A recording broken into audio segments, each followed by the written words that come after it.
Hello, everyone, and welcome back to the Aspie Bridge. I'm Suzanne, your torchbearer, and I have Eva Hoffman here as my guest, and I'll introduce you in a moment to her. And this week we're going to jump from Kaleem Joy, who was our midwife, who helped mothers become really ready for having children, ready to accept those children with love, no matter who they were, what they looked like, or what genes were inside of them. She helps mothers to wonderfully accept their children and understand the transformation. Now let's go ahead about 4 years. And now the children are starting to realize that there's more outside in the world besides mommy and daddy or whomever are their caregivers of the time. We're now starting to look at children who are autistic and otherwise going into the school systems. And the teachers become the next set of influencers in these children's lives. These children can have a wonderful experience with caring, wonderful educators, or they can have difficult stories. And I'm going to tell you about one such teacher who was not so helpful to me. But before I go there, with all the awesome autistic, late diagnosed individuals who are out on YouTube, such as Paul McLeff, which is Asperger's on the inside, Orion Kelly, Samantha Stein in the Netherlands, Sarah Hendricks in the UK, Temple Grandin here in the US, and all the others who are telling you what the traits of autism are. The mission of the Aspie Bridge is not to tell you the traits, but to connect you, those of you who feel like you're lost and ashamed and victimized, on this side of the Aspie Bridge in the neurodivergent forest. Have you come to me, the torchbearer who has lived your life, lived many of your experiences, to help you say and know that there are people on this bridge ready to help you go into society because they have your back. They understand the challenges you're going through. Now, they're not going to fix you. You're not a problem. You have a challenge that's a problem, not you. And when you approach me and you say, hey, I need someone who's going to help my children feel comfortable and participate, knowing that they're not going to be ashamed of themselves, you'd come to me and I would connect you to Eva. And this is going to be a way for you to understand that not only will you get served by the educational program, but your children will be loved and embraced. And as Eva and I were talking about earlier, it's now becoming a lot easier for these children to accept each other who are on the spectrum because so much more information is now known about what neurodiversity is and what the challenges are, and what the sensitivities are. So before I go any further, I'd love to introduce you to my dear guest, Eva Hoffman. And Eva, where are you located? I'm in England, but I'm Polish. I've lived in England for 44 years now, so yeah. Would you like to introduce yourself to us? More than half my well, I don't know how important my biography is, but I am a teacher and I am a passionate teacher, and despite my age, I still work. I have gone through education myself, as you can imagine, and then through education of my children, and then through education of my grandchildren, 6 of them. And now I have 7 great-grandchildren. And, and 2 of them are now my great learning laboratory. I do things with them that I think are important and that they enjoy. Things that I think missing in their school education. So that's why I'm still active with their friends as well. And recently I have written a little book, which will probably be a bit controversial to many people. But the title is Beyond the Classroom. So we will be talking maybe today about things that your children don't get at school, or it's very unlikely that they do get it at school. And yet you could introduce that to yourself and very much to your children, or children you know who not necessarily have any kind of autism, any kind of neurodiversity. We all are neurodiverse. We all have special needs. I have always been saying that in doing a lot of teacher training around this country and around other countries as well. So, as I said, we all have special needs, and there are ways in which you can make your life much easier and much more fun. And also there are ways in which you can learn some skills that nobody teaches you at school. Even private schools, even special great schools don't necessarily introduce children to some of the things that I would like to introduce you to. Wonderful. Wonderful. Wonderful. That's exactly the direction I wanted to go today. Now, I don't know, Eva. Here in the US, there seems to be a stigma in the educational field passed down from administrators all the way down to the teachers that becomes a little bit of a challenge for the teachers because emotionally, they don't want any child to fail. They don't want any child to not feel that feeling of success. But yet there's this thing in curriculum called the bell curve. And the bell curve says that some children are going to excel. They're going to be the gifted ones. They're going to be the special ones. And then there are some children, on the other hand, that are going to fail. They're not going to do well. You're going to have to hold them back. And you can already begin to see that we get the setup of the golden children and we have the setup for the scapegoated children. The children are just going to naturally fail. And then somewhere in between, whether it be science, social studies, English, math, whatever the language, the other children kind of fall on this curve, depending on where they are knowledgeable, where their interests are. And I think that's such a travesty because children all have gifts. Wouldn't you agree? Absolutely. Suzanne, really, I must tell you that you have to be careful. When you say things like that, it physically hurts me. I will just. It hurts me too. This bell curve is the really, saddest thing. It really physically hurts me. It's pain to hear things like this. I'll tell you something. Very short story, if I may. Absolutely, we love stories. One of my grandsons was still in primary school. Now he is 30 years old. But anyway, I was working with the children. The head teacher asked me to do something. And so we looked at our different intelligences. And I had a lovely mind map. And I would talk children around the mind map and ask them, what they liked doing, what they felt they were good at, etc.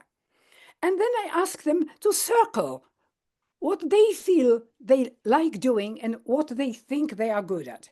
And there was a little boy looking at me, sitting there and not circling anything.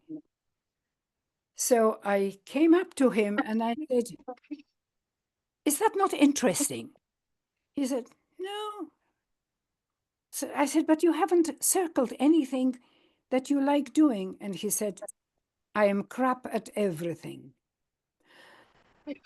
I must tell you that this was 20 years ago, and my eyes still get wet when I talk about it.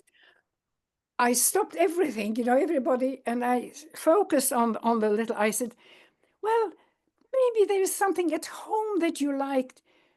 And finally, he said, yes, I like planting radishes with my grandfather." I said, "Wow, radishes, anything else that you plant?" And he said, "Yes, we sometimes plant carrots." I said, do you know how important it is? If there were no people planting things, we would all die of hunger. This is extremely important. Wow. So come on, circle. This is so he started circling. And now he relaxed a little bit. I said, what do you really like doing? And he said, I play drums. Wow. So we went, I sent some children, to get the drum kit into the classroom. And he performed. And and all the children stood up and clapped. And this was a biggest moment in my life then. But 15 years later, the boy met my grandson. And he said, I remember this lesson. It was such a wonderful lesson for me. I'll never forget it. With one little thing, you can change a person's perception of themselves. Absolutely. And Absolutely. so many children think they are crap at everything, which is a tragedy because they not, but you have to spend time. And this is essential. It's much more important that times tables, that spelling, and history lessons. This is the essence of educating these children. Sorry, but I just get emotional when I No, talk. no, I love that. That couldn't be so close to exactly what I'm talking about today. Because so often these teachers are put under the pressure that you gotta spend 45 minutes in mathematics, 25 minutes in spelling, 50 minutes in social studies, 45 minutes in science on a daily basis, and then add in lunch and this and that and the other thing. And when I was a teacher, I even said to myself, whoa, wait a minute. You're telling me that a child comes from home, they haven't had adequate sleep, they haven't had breakfast because for whatever reason they hate math, and because your curriculum says we're going to do math at 8 o'clock, this child is already set up to fail because this child is not getting what his needs are, getting the emotional support he needs, and right after the Pledge of Allegiance, which was going still on when I was in the education in the classroom, as soon as the Pledge of Allegiance, sit down and do your math work, this child's like, ah, and it's like, that's not the right way. If I were to set up a classroom, and I'll tell you about my story in a moment, but if I were to set up a classroom, I would have a tablet. These are the assignments that I would love you to do today. Let's see how far you can go, but I want you to do this in a sequence that best suits your comfort. You want to do spelling first? I would love that. Take your spelling lessons if that's what makes you feel good. You like to do science first thing in the morning? Well, you know what? I have to agree because after lunch may not be as much fun for science. So this way, instead of telling the teacher that they have to set up and stand in front of the classroom, which I can't stand, and dictate to these 3 to 9 or 12-year-olds what their lesson plan is, you're setting up too many children to fail, which is what that bell curve is. What do you think of a checklist, Eva? I love it. This is interesting. I must say that I have not thought about this way of running a classroom, and I think my great granddaughters would definitely like that. It puts the teacher into a facilitator role. Yeah, yes. Yeah. Instead of into a dictator role or I mean, we're changing it such that the child gets to choose their circadian rhythm of learning. Absolutely. Absolutely. It changes everything. I do a lot of things the kind of skills and learning and life skills with my great granddaughters. But I always say, Bella, I would like you to test something that I have just written. Can you come to me? And Bella sometimes says, can I come tomorrow? I said, absolutely. And then she said, maybe I can do it now. I said, well, whichever way you want. And and when it makes all the difference, not just a little difference, all the difference, because she is ready and she has declared readiness. So it's her decision. Choice and decision. Yeah. Such an important thing. And they come to school, the first thing they do is times tables. 60 questions need to be answered in 3 minutes max. Yeah, that timing thing for any autistic individual is going to be stressful. And then you put into it first thing in the morning. Suzanne, what idiot invented that? This is unbelievable. I'm sorry to use this word, but you must really be stupid to be imposing this kind of time limit. Because you know what? If an activity is for 3 minutes, most people will do it probably within those 3 minutes. But if you say 3 minutes only, so many people get stressed. And my mind goes blank under stress. I'm right there with you. Absolutely blank under stress. So I couldn't do it.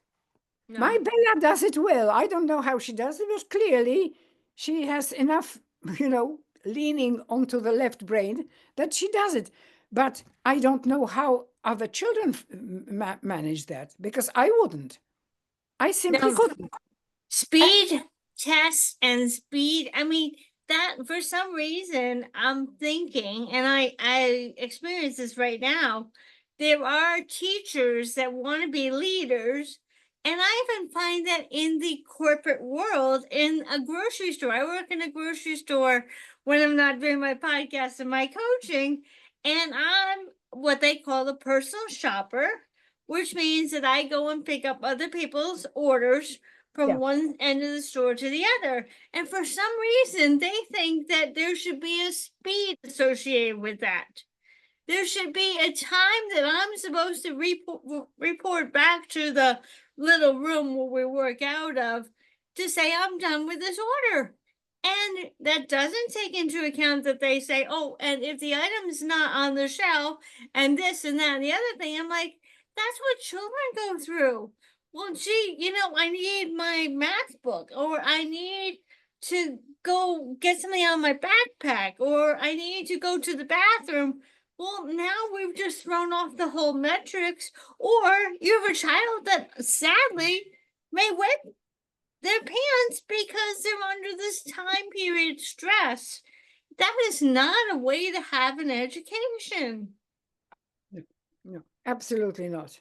Absolutely not. And this is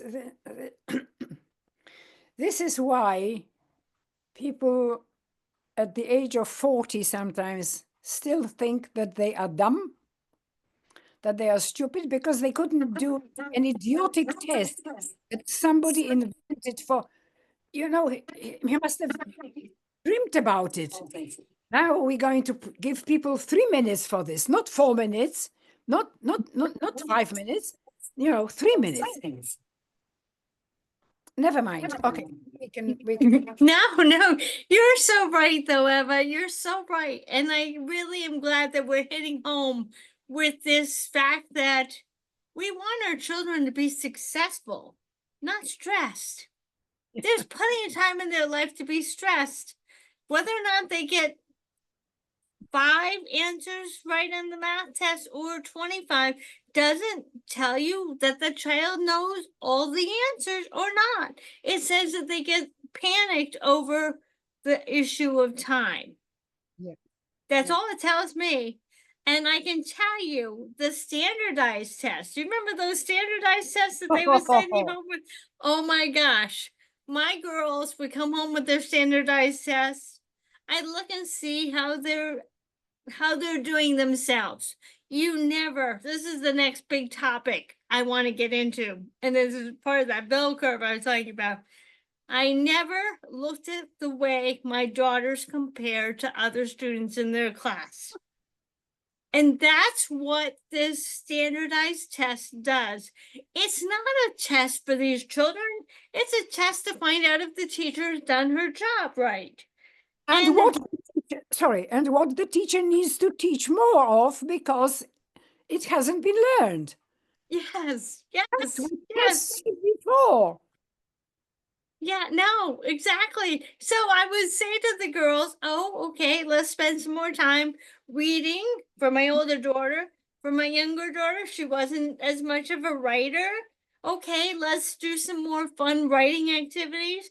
Both of them were pretty average in math, so I'm like, awesome job.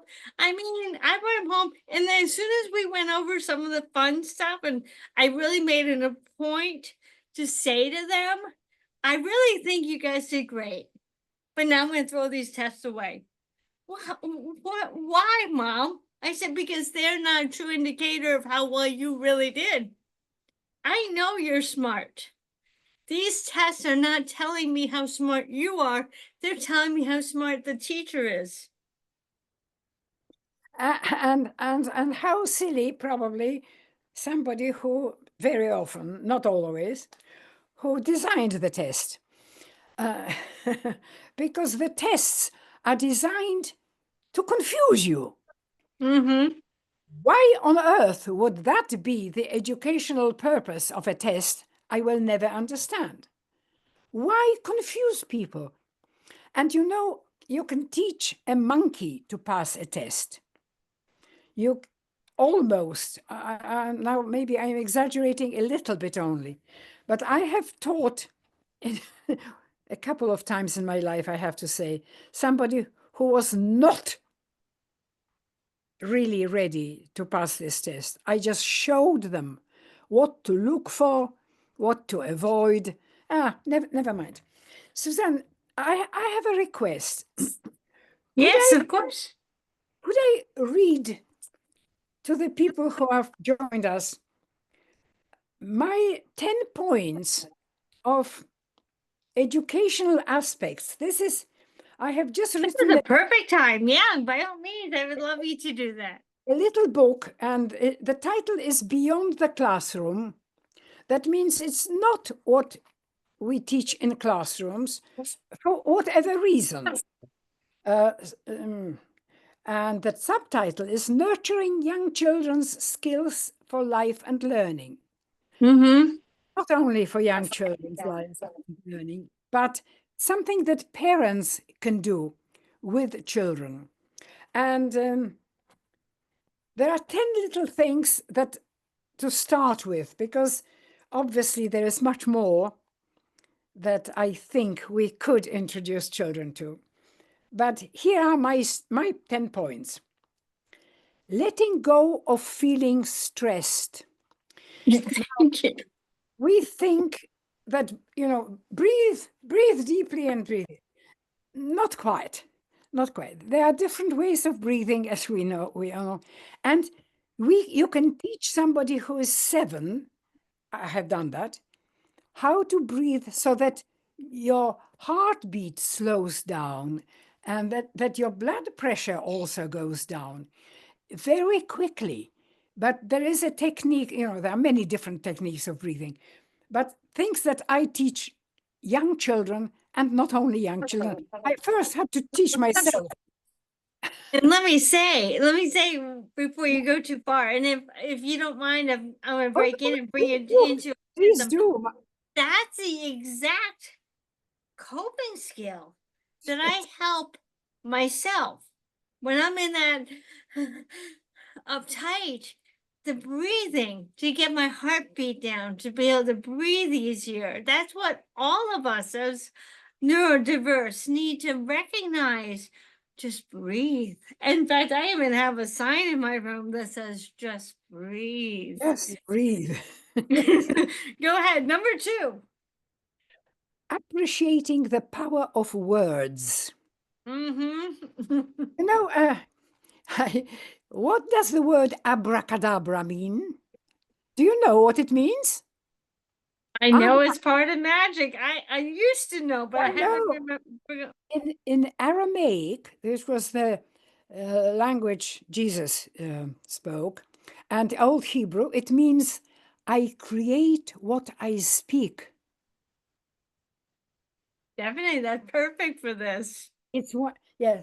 And so children, you know, I hate this, I hate this, I hate you, you know.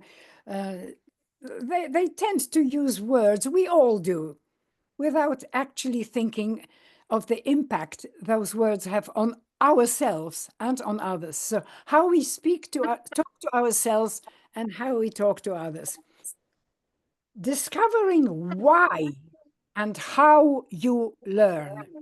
That is, you know, we don't do things unless we know why we're supposed to do them. Mm-hmm. Nobody tells children why they're learning this, why they're learning that, why they we just assume that it's the curriculum. Somebody invented it. Well, there are there are reasons, and I have a very fun activity with children. We say, what it is that you've learned because it was interesting. What it is you've learned because it was fun. Mm-hmm. What are you learning because you think you have to?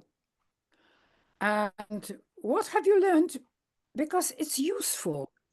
And then a discussion starts, and we find out that very often things that are useful may be also interesting, or they are useful, and that's why we have to learn them, etc. But the reason why we learn is such an important thing, you know, wow, almost Yeah. just almost just as important as how we learn. And this Mm-hmm. is where we discover how very different our needs and our priorities are. And things that somebody loves are absolutely hated by somebody else. And so children need to discover quite early in life that if their sister wants to have music when she is doing her homework and she needs absolute silence, both are perfectly normal situations, normal preferences.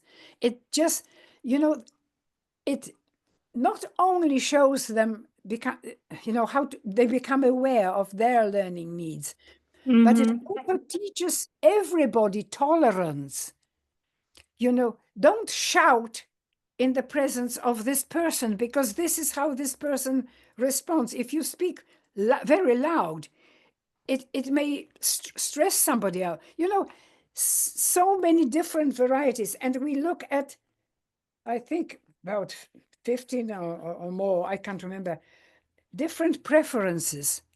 Mm-hmm. And understanding your own is so important because then you know it's not that I am stupid, it's just that this is how I learn. And I am Mm-hmm. maybe not necessarily taught the way I learn. So obviously, you know, how can I learn this? Let me Okay, cut in there if that's okay. yeah. Because well, I want you to keep going, but especially for the autistic individual, there are 3 different levels of learning processing. Visual, which means the child needs to have a piece of paper in front of them telling them what the key facts are while you're talking because they don't understand auditorily. That would be me. The next one is auditorily, which means that you put a book in front of them and because of their attention span or different things going on in the classroom, they can't listen, they can't read the thing, but if they're listening to it, that's because they're not visual learners, they're auditory learners. And then there's the kinetic, what does it feel like? Is it hard? Is it soft? Can you put things in it? Can you put things on top of it? They need to learn by holding the item. So when I was going to do a science project, I would give out a form for, let's just say on the coniferous trees. I would give out a form to all the children saying this is what a coniferous tree, which is our pine cone trees, are all about. Here's a form that tells you the key facts. I would put on something that might be a way for them to listen or talk about it. At the same time, I'm handing around a pine cone branch and a pine cone for them to feel. This way, all three levels of processing are taken into a place. And very frequently, we still talk and talk and talk. And most people need to see and touch. Most people, even those who respond well to spoken word, they still prefer, because the more ways we find into the understanding, the better chance we have to reach everybody. But you see, there are also there are also other aspects of learning. Go ahead, next one. No. I just wanted to say that, where you learn, whether colors are important, whether the position. Do you feel better when you lie on the floor, or whether you curl up on the sofa, like I had to curl up on the sofa, or sitting at the desk? Do you need to move? People click things all the time, want to chew things. There are so many things that some people like to learn in the morning. Some people are night people. Some people want to do it on their own. Some people want to do it with others. It's all preferences. And once we understand that it's okay to have whatever preferences, we Absolutely. understand ourselves. Okay, the next one is maybe a little bit reconnecting the two halves of the brain. There is my great-granddaughter, Bella, looked at the picture in this book and said, left brain is the school brain, right brain is the home brain. Which, immediately, her assessment. But in an ideal world, we need to reconnect both. For some things, it's better if we have access to left and right. And there are ways through movement to reconnect those brains, through movement and specific kind of breathing as well. Okay, now practicing focusing attention. You see, all children watching something a movie that is interesting will have no problem, usually, unless it's too long. But if they are interested, they will watch it and focus attention. But how to learn to focus attention at will? It is, there are different ways, and I have given some examples, some things that we do, because attention is important. Without attention, we don't get anything. No, it has to be either looking, listening, or touching, or whatever, but it has to still be attention. And if people can't focus attention at all, then they are in trouble, and then they miss a lot, and then they think they are stupid, but they're not. They just didn't hear, or they just didn't see. Now, making friends with your mistake monster. The importance of making mistakes and looking at them, possibly correcting at least some of them, sometimes more than once. Let's face it, how many times you make a mistake in life? I mean, I'm talking about myself. And I still go and make the same mistake again. Yes. Oh, yes. I once had a very big rubber which says, for big mistakes. Right, the erasers, I remember those. Yeah. Yes. That's feedback. It's not failure. It's Exactly. feedback. Exactly. But some mistakes in life uh, hmm, should should really be avoided. You know, like going into the street when the car is coming. Uh, let's face it, some mistakes, no. But at school and with learning, wow, mistakes are. Yeah. If you don't make mistakes, you're not really learning. No. You have to make mistakes. And there is no person in the world who doesn't make mistakes. You know, I have been repeating this a million times to everybody. Now, the next one is meeting your wonderfully powerful heart. You know, not many people know that 30 years ago, scientists in HeartMath Institute in the States discovered 40,000 neurons in the heart. Mhm. Yeah. So we know that the heart thinks, remembers independently of the brain. And as our dear friend Mark Maynard would say, the brain and the heart cohesion, they go together. Absolutely. The coherence is essential. And we learn from all sorts of wise people, Greg Braden, etc., and others.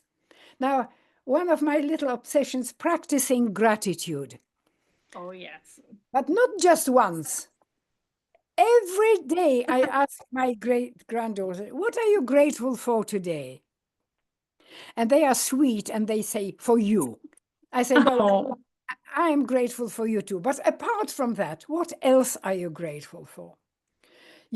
It has to be a continuous effort to remember, because if you are really truly grateful, you can't be miserable.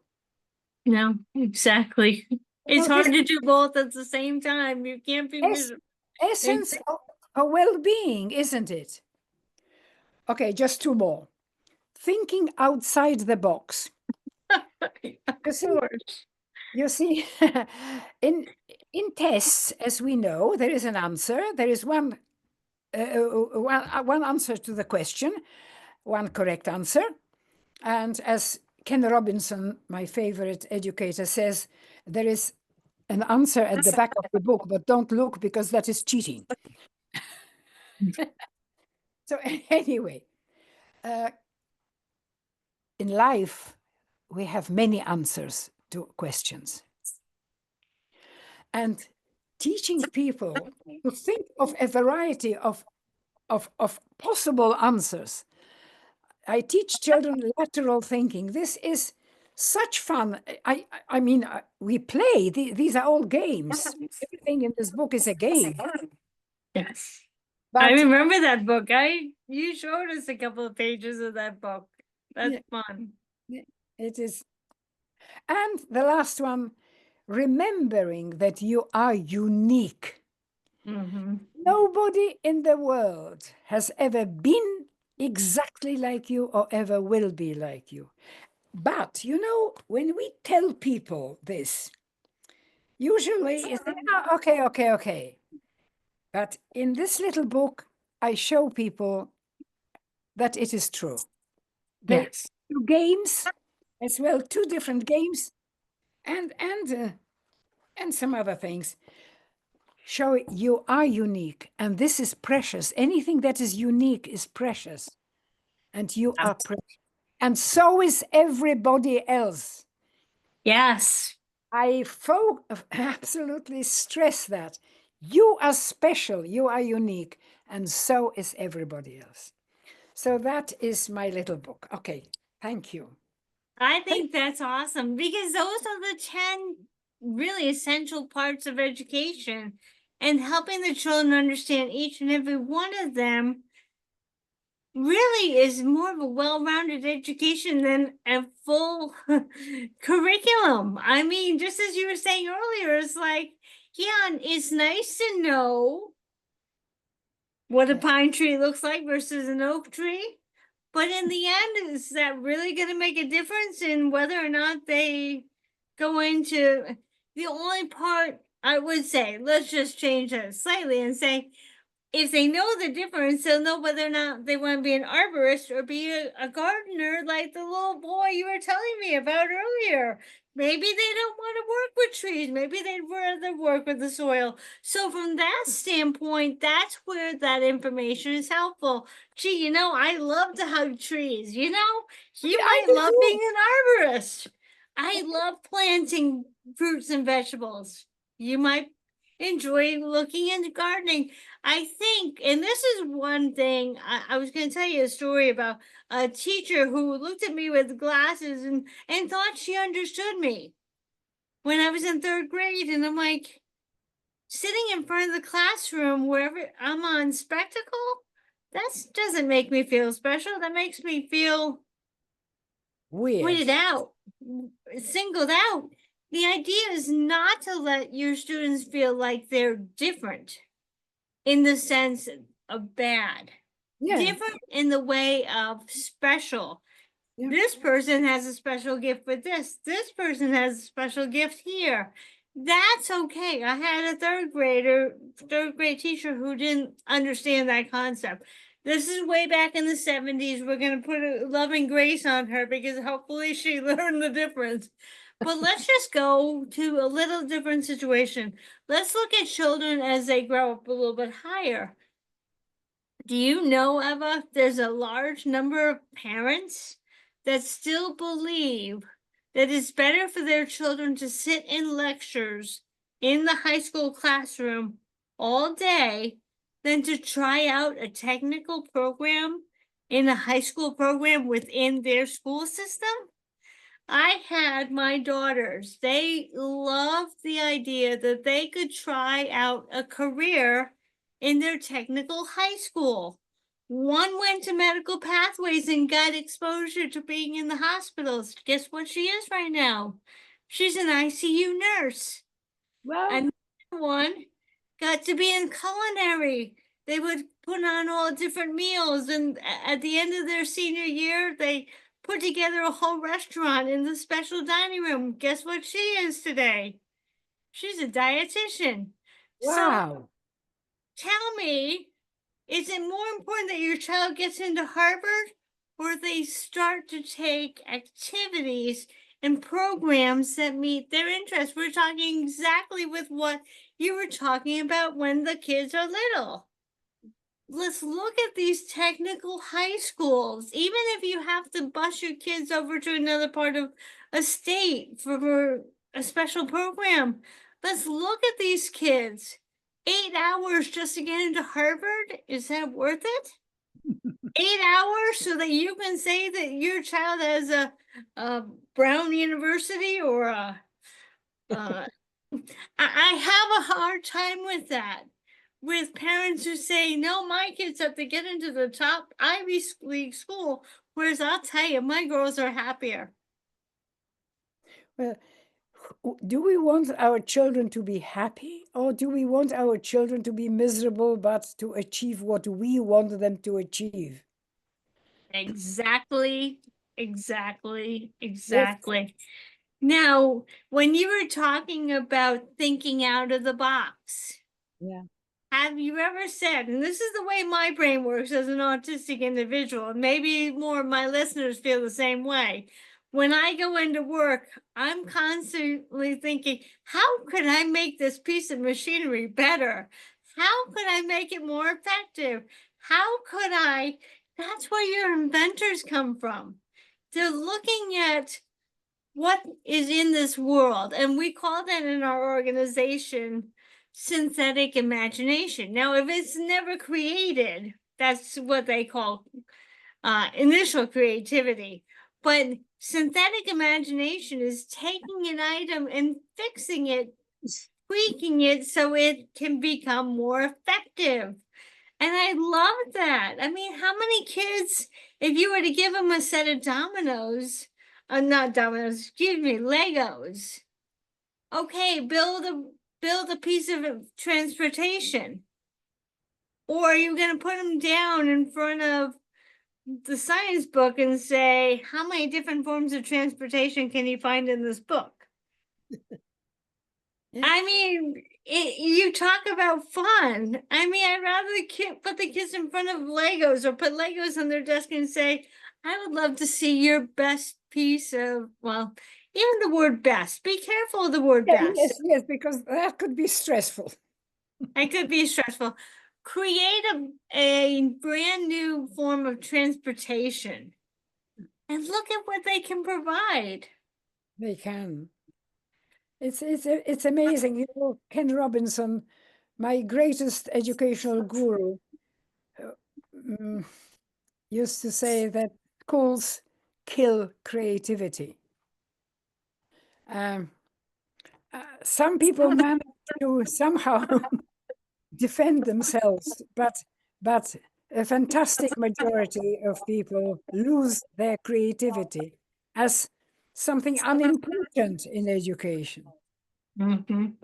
which is really, really a great, great pity. And, you know, I very often, when I meet people, oh, somebody was testing, an optometrist was testing my eyes not long ago, and a young man, and I said, do you enjoy doing that? And he said, it's okay. I said, but I know it's okay, but do you really enjoy being and testing people's eyes all day? He says, well, I don't think so. I said, wow. And is there anything else that you really love doing? You know, you are a young person. You could still do what you really love doing.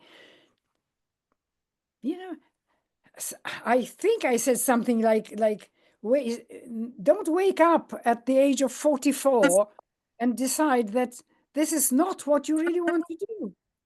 Mm-hmm. I have been so lucky because I have really loved my profession. So I have changed ways of doing it, people, countries, lots of things, but it still is sharing what I learn is my greatest passion. But I think everybody or most people could perhaps do that. I don't know if everybody is a good word, maybe not. But many more people, you know, people are so miserable in their jobs. It's such a waste of life, isn't it? It is, and the sad thing is, and I experience this every so often in my own life. Just get a job, get any job, get any job, and it's like, well, Oh, first of all, I know for me, standing in one place is not a job. There's no mental movement, there's no physical movement, there's no mental use of my facility. No, I'm not going to just stand yeah. and hand out samples because I need to have the intellectual challenge.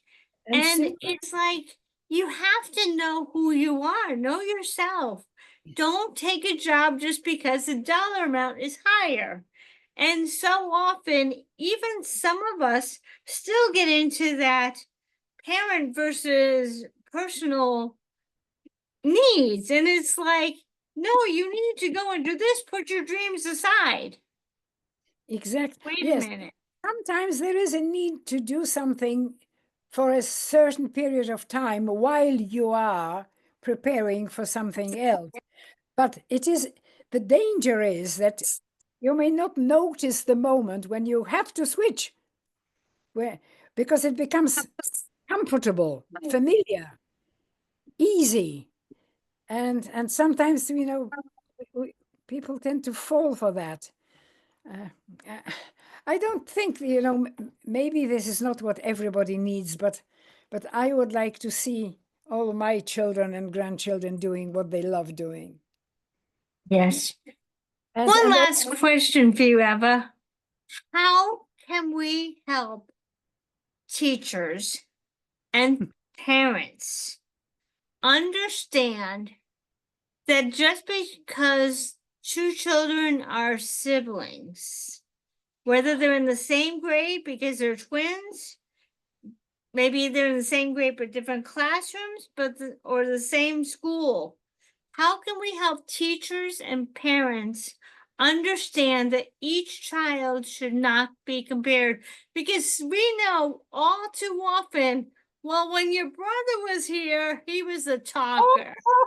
When your sister was here, she excelled in math.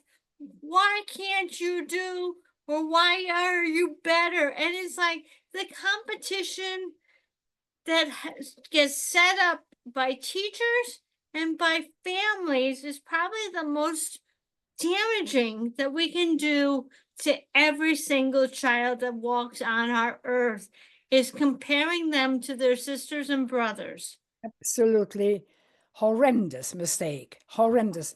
I must tell you that I live here with 2 great-granddaughters and a little boy. And I've been repeating that for the last, Bella is now 10, Maya is 7, 8. I've been repeating it almost nonstop. You don't need to be like Bella. Bella, you don't need to be like Nova. You need to be like Bella. Remember, I'm obsessed with competing people is criminal. And this is what it really is, because it can. This is why siblings start resenting their siblings. That is natural. Instead of, but you see, here in this little kind of mini book, this is when we talk about being unique, we show how we are unique, and don't compare yourself ever. But you know what? It should start with parents, because parents make this horrendous mistake. You know what? I must tell you now, I will admit to making this horrendous mistake myself one day. I had I was very close with 4 of my grandchildren when they were little. I am now talking when they were little.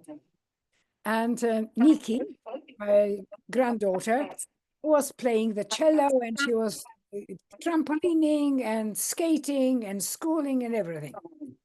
And Richard was also trampolining and schooling, but he said he didn't want to play the cello anymore. And I said, Richard, why don't you want to play the cello?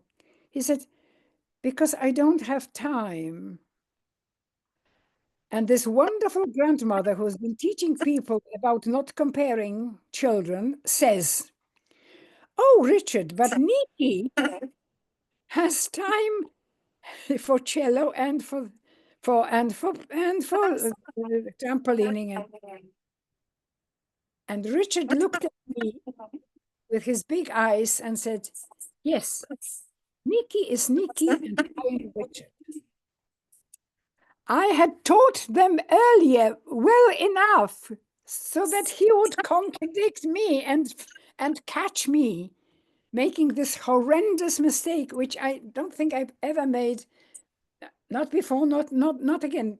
But you see, even if it slips out of my mouth, with all my awareness and my hatred to any kind of comparison, how about everybody else?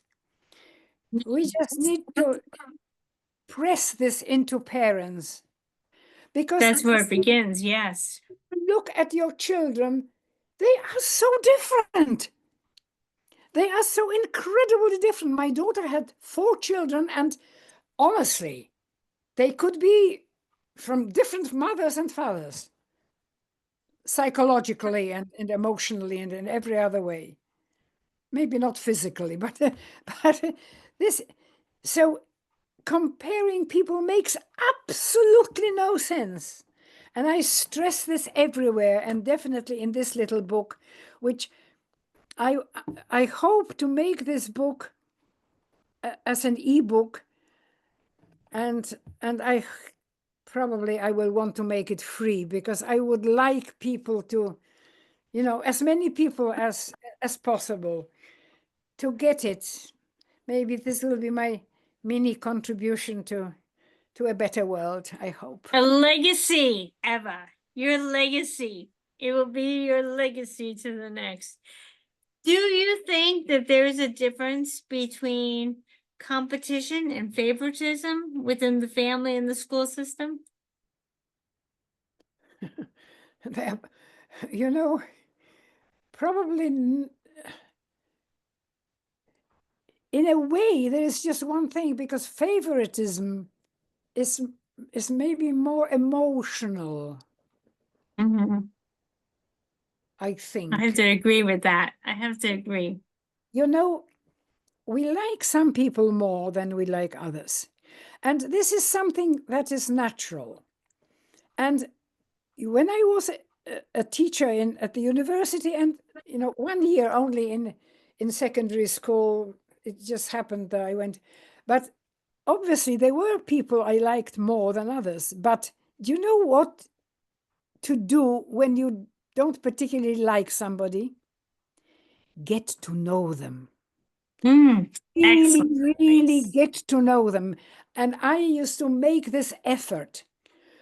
And in most cases, my attitude changed. Yes. Yeah. Well, as we wrap up here, Eva, is there anything else you'd like to impart to people just to get them to realize that education is an emotional side, not a intellectual side? Education is all around. It is not getting facts and equations. There is so much more. There is, yes, so much more. And it's fascinating, and it should be fun. It should be interesting. And everybody should be able to find something that will make, their heart beat a bit stronger. A beautiful way to end that, because that's exactly what it's all about. It's not how many multiplication facts you have. It's not how many A's you get on a No, report card. It's not how well what college you go to. It's none of that. It's who you are. It and how really is. It's who you are and what gifts you have to offer, because as Kaleem said last week, when you come onto this earth, everyone brings a gift and a mission. yes, No two gifts absolutely. are the same, no two missions are the same. And if we can use what Kaleem said last week, Kaleem Joy said last week about bringing the babies in, and now what Eva's saying about nurturing these children, we're on our way to reach to changing the way we look at lives from the beginning. At And ourselves, well, at I ourselves, want, the children. Yeah. I want to say thank you for Eva for coming this week. Thank you so much for having me. It was absolutely wonderful. Thank you. Thank you. It was a perfect timing. Next week, we're going to shift gears slightly because we were talking about the family connection and then the teacher connection. Next week, we're going to go back with Wendy, Dr. Wendy Whitcomb Marsh, and we're going to talk about once you get into the career, having that positive connection when problems occur. And for the autistic demographic, that can be a outrage, a outburst, like a meltdown. It can be an implode, or it can be a burnout. And learning how to understand what we need emotionally to either protect ourselves or to let people know what our needs are, that is the next crucial point in this lifespan of going from babies to school age to workers, is how do we handle those emotions And how to when let other something people doesn't know. quite work out. What was Sorry. that? I just wanted to say how to let other people know what your needs are, because they may be willing to be helpful, but they may be doing the wrong things. They need to be told and made aware of. It's so, and that's why I love my great-granddaughter's school, because they are making all children aware of the needs of other children. It is Beautiful. possible to do that. It is possible. Okay, thank you so much. Thank you. Thank you, Suzanne. And thank you, Thank Eva. you. And I hope everybody will come back to the Aspie Bridge next week.